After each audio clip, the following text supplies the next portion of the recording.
بسم اللہ الرحمن الرحیم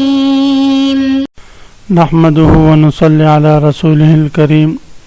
اما بعد بسم اللہ الرحمن الرحیم۔ عزیز طلباء، آج ہم کنز الدقائق حصہ دوم سبق نمبر 123 شروع کر رہے ہیں۔ اس سبق میں ہم آج یہ پڑھیں گے کہ اگر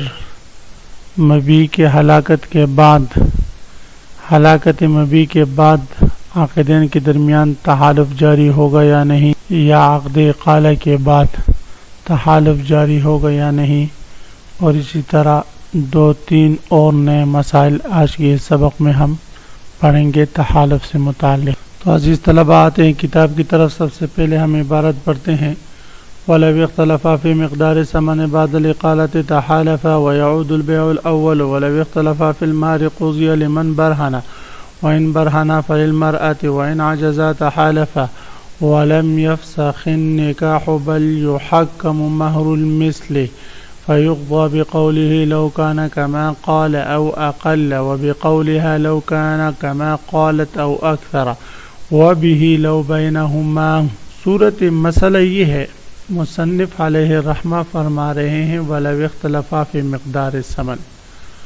اگر متبائعان یعنی بائع اور مشتری ثمن کی مقدار میں اختلاف کریں بعد الاقالتی، اقالے کے بعد، عقد اقالہ کے بعد، یعنی بے فسخ ہو چکی، بائع اور مشتری باہم رضامندی سے عقد اقالہ کر چکے، تو اگر عقد اقالہ کے بعد بائع کہے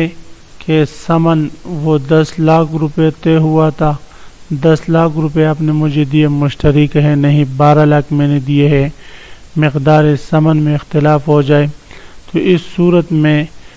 یا اختلاف کی صورت یہ ہے کہ بائع کہے میں نے ثمن قبضہ نہیں کی اور مشتری کہے کہ تم نے قبضہ کر لیے تھے، تو اس صورت میں اگر دونوں میں سے کسی کے پاس بینہ ہو تو فبہا، اگر بینہ نہ ہو تو دونوں کو قسم دلوائی جائے گی، تحالف ان دونوں کے درمیان چلے گا۔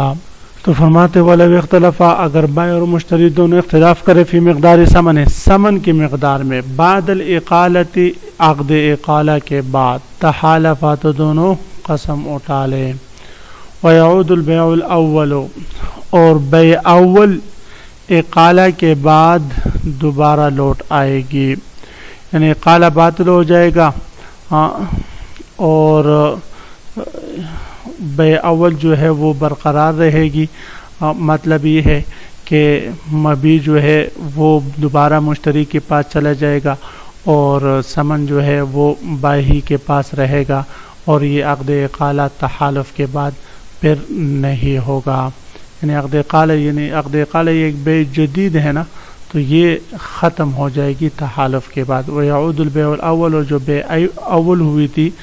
بائع اور مشتری کے درمیان، وہی بیع اول باقی رہے گی اور عقد اقالہ درست نہیں ہوگی۔ وَلَوِ اخْتَلَفَا فِي الْمَهْرِ قُضِيَ لِمَنْ بَرْهَنَ، اب یہاں سے مصنف علیہ الرحمہ ایک اور مسئلہ بیان فرما رہے ہیں کہ اگر شوہر اور اس کی بیوی کے درمیان مقدار مہر میں اختلاف ہو جائے، یعنی شوہر کہے کہ مہر 10 لاکھ روپے ہے اور عورت کہیں کہ مہر 20 لاکھ روپے طے ہوا ہے، تو اب ان دونوں میں کس کا قول معتبر ہوگا؟ تو فرماتے ہیں جس نے بھی بینہ پیش کر دی تو اس کا قول معتبر ہوگا،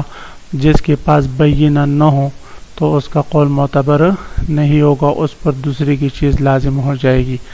عورت نے بینہ پیش کر دی تو 20 لاکھ روپے لازم ہوگا اگر مرد کے پاس بینہ نہ ہو، اور اگر مرد کے پاس بینہ ہے عورت کے پاس نہیں ہے تو 10 لاکھ روپے لازم ہوں گے۔ اور اگر وَإِنْ بَرْهَنَا، دونوں نے بینہ پیش کر دی، مرد نے 10 لاکھ پر عورت نے 20 لاکھ پر، فَلِلْمَرْأَةِ، دونوں بینہ جب آپس میں ٹکرائے گی تو عورت کا بینہ معتبر ہوگا، کیونکہ عورت مدعیہ ہے زیادتی کا، اور ہم نے پڑھا کہ بینہ اس کا معتبر ہوگا جو زیادتی کو ثابت کرے، مدعی وہ ہوتا ہے جو زیادتی کو ثابت کرے، لہذا اس کا بینہ معتبر ہوگا۔ وَإِنْ عَجَزَا، یہ پہلی صورت کیا ہے بھائی کہ ایک نے بینہ پیش کر لی اور دوسرے کے پاس بینہ نہ ہو، تو قضی لمن برہنہ، فیصلہ اس کے حق میں کیا جائے گا جس نے بینہ پیش کیا ہو۔ دوسری صورت یہ ہے کہ وَإِنْ برہنہ، دونوں نے بینہ پیش کر دی، جب دونوں کے بینہ ایک دوسرے کے مد مقابل ہوں گی تو عورت کا بینہ معتبر ہوگا۔ وَإِنْ عَجَزَا،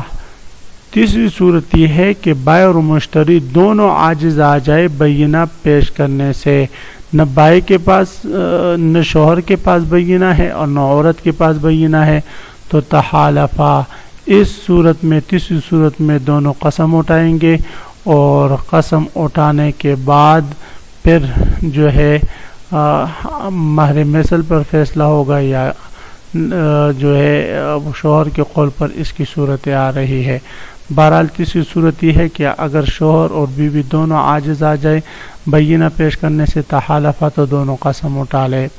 جب دونوں قسم اٹھا چکے تو جس طرح عقد قالہ میں ہم نے کہا کہ وہ فسخ ہو گیا، اب بے اول واپس لوٹائے گی، اور دیگر عقود میں ہم نے کہا کہ وہ خود ختم ہو جاتے، تو یہاں نکاح پر بھی ختم ہو جائے گا۔ مصنف علیہ رحمہ فرما رہے وَلَمْ يَفْسَخِ النِّكَاحُ، نکاح فسخ نہیں ہوگا۔ نکاح کے فسخ نہ ہونے کی وجہ یہ ہے عزیز طلبہ کہ نکاح کے بارے میں آپ پڑھ چکے ہیں کہ شروط فاسدہ سے یہ فاسد نہیں ہوتا۔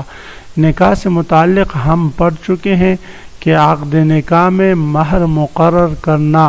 یہ بہت ہی اچھی بات ہے۔ اگر مہر مقرر نہ کیا تو مہر مثل خود بخود لازم ہو جاتا ہے۔ تو یہاں پر جب ان دونوں نے بینہ پیش نہیں کر سکے، دونوں نے قسم اٹھا لیے، تو اب گویا کہ مہر سر سے مقرر ہی نہیں ہوا، اور عدم تسمیت المہر یہ نکاح کے لیے مخل نہیں، اس لیے کہ جب مہر مقرر نہ ہو تو مہر مثل فیصل بن جاتا ہے۔ اس لیے فرماتے ہیں لم یفسخ النکاح، یہاں پر نکاح فسخ نہیں ہوگا، بل یحکم مہر المثل، مہر مثل کو حکم بنایا جائے گا، ثالث بنایا جائے گا۔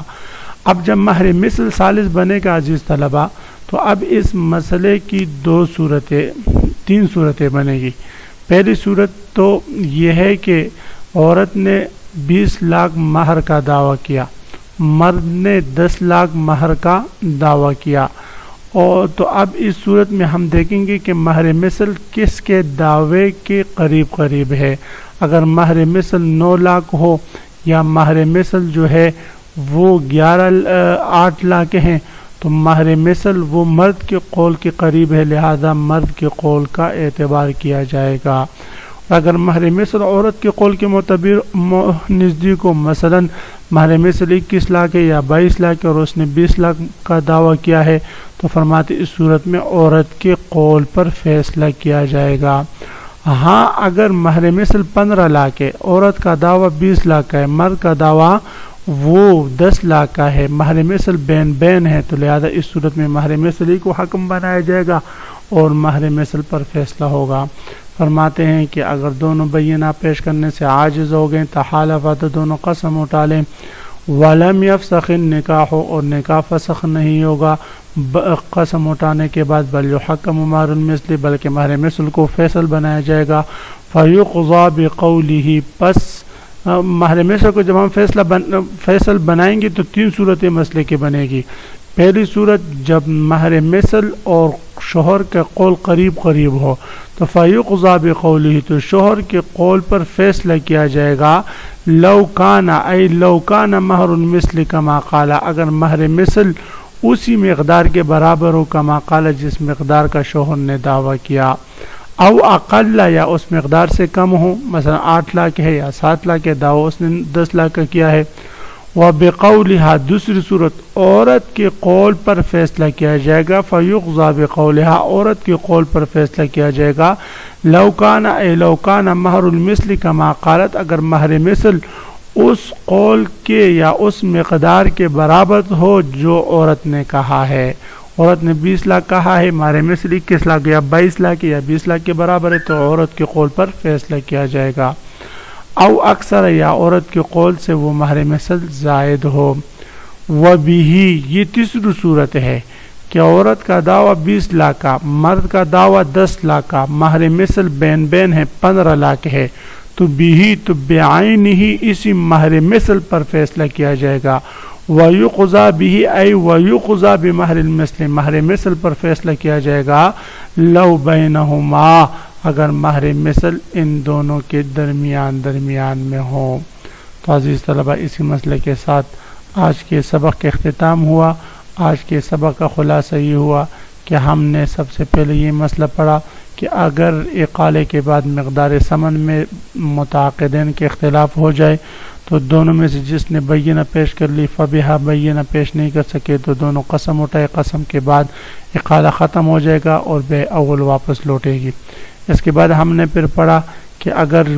زوجین کا مہر کی مقدار میں اختلاف ہو جائے تو فیصلہ اس کے قول پر ہوگا جو بینہ پیش کر دیں. اگر دونوں نے بینہ پیش کر دی تو پھر عورت کا قول معتبر ہوگا. دونوں بینہ پیش کرنے سے عاجز آ گئے، دونوں قسم اٹھائیں گے. قسم اٹھانے کے بعد مہر مثل حکم ہوگا. ان کے درمیان مہر مثل پر فیصلہ کرنے کی 3 صورتیں ہیں جو ہم نے تفصیلاً پڑھ لی. آپ حضرات سبق کو خوب غور سے سنیں، یاد کریں. اللہ ہم سب کا حامی و ناصر و آمین. وآخر دعوانا ان الحمدللہ رب العالمین.